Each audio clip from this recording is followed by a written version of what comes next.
इस्लामाबाद और रावलपिंडी में मूसलाधार बारिश, खैबर पख्तूनख्वा में भी बादल जमकर बरसे। केपी में आज से बारिश की शदीद मजीद इजाफे की पेशगोई। PTMA का हाई अलर्ट जारी, फ्लैश फ्लड का खदशा। पंजाब के बेशतर इलाकों में भी तूफानी बारिशें मुतवक्के। मानसून बारिशों का सिलसिला 21 अगस्त तक जारी रहेगा।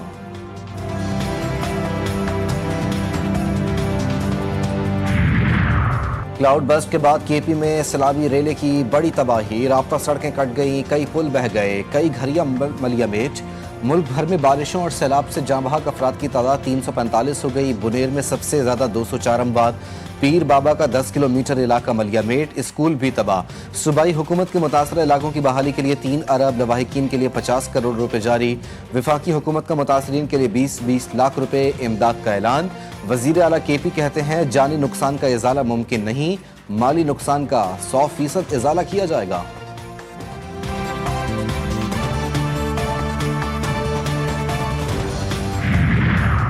मुल्क भर में सैलाब की तबाहकारियां जारी। NDMA के मुताबिक जून से जारी बारिशों से जाँ बहक अफराद की तादाद 650 तक पहुंच गई, जबकि 918 अफराद जख्मी हुए।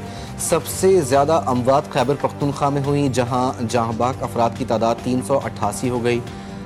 पंजाब में 164, गिलगित बल्तिस्तान और सिंध में 28 अफराद जिंदगी की बाजी हार गए। बलूचिस्तान में 20, आज़ाद कश्मीर में 14 और इस्लामाबाद में 8 अफराद जाँ बहक हुए।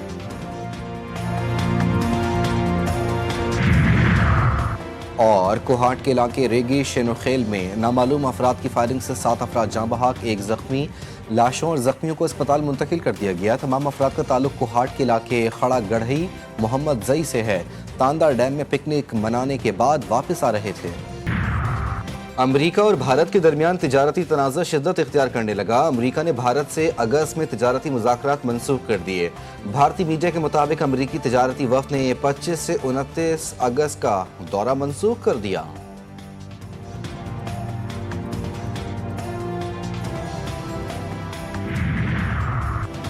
और गिजानिक साहिल पर रफ्तार की जंग आज होगी। हब रैली क्रॉस का फाइनल मरहला आज होगा। 6 कैटेगरीज पर मुश्तमिल रैली में पहली बार इलेक्ट्रिक कार की कैटेगरी भी शामिल की गई। 50 किलोमीटर का ट्रैक तैयार। मुल्क के टॉप ड्राइवर्स एक्शन में होंगे। पाकिस्तान में तबाहकुन सैलाबी सूरत हाल, मुख्तलिफ ममालिक के सरबराहान का पाकिस्तान से इजहार यकजहती। ईरान के सदर डॉक्टर मसूद पज़ेश्कियान ने अपने ताज़ियती पैगाम में इस मुश्किल घड़ी में हर तरह के ताउन, इमदाद और रिलीफ की फराहमी की पेशकश की। रूस के सदर व्लादिमीर पुतिन ने सदर मुमलिकत के नाम ताज़ियती ख़त में कीमती जानों के ज़ियाँ पर दुख और अफसोस का इजहार किया। कुवैती वज़ीर ख़ारजा अब्दुल्ला अल याहिया ने वज़ीर ख़ारजा इसाक डार को फ़ोन किया और कहा कि कुवैत मुश्किल की इस घड़ी में पाकिस्तानी अवाम की हर मुमकिन मदद के लिए तैयार है। कोई भी ऑपरेशन अवाम की निशानदही से ही कामयाब होता है। कोई शहरी दहशतगर्दों को पनाह दे तो नताइज भी भुगतना होंगे। बलूचिस्तान के अवाम खुद दहशतगर्दों की निशानदही कर रहे हैं। DG ISPR के तलबा के साथ खुसूसी नशिस्त सवालात के मुफस्सल जवाब दिए। उन्होंने मजीद कहा कि मेजर मोहम्मद अनवर काकड़ शहीद बहादुर ऑफिसर और इस धरती का अजीम बेटा था। बलूचिस्तान की खवातीन डिप्टी कमिश्नर्स के ओहदों पर तैनात हैं। बलूचिस्तान में सिर्फ बलोच नहीं 30% से जायद पख्तून भी हैं।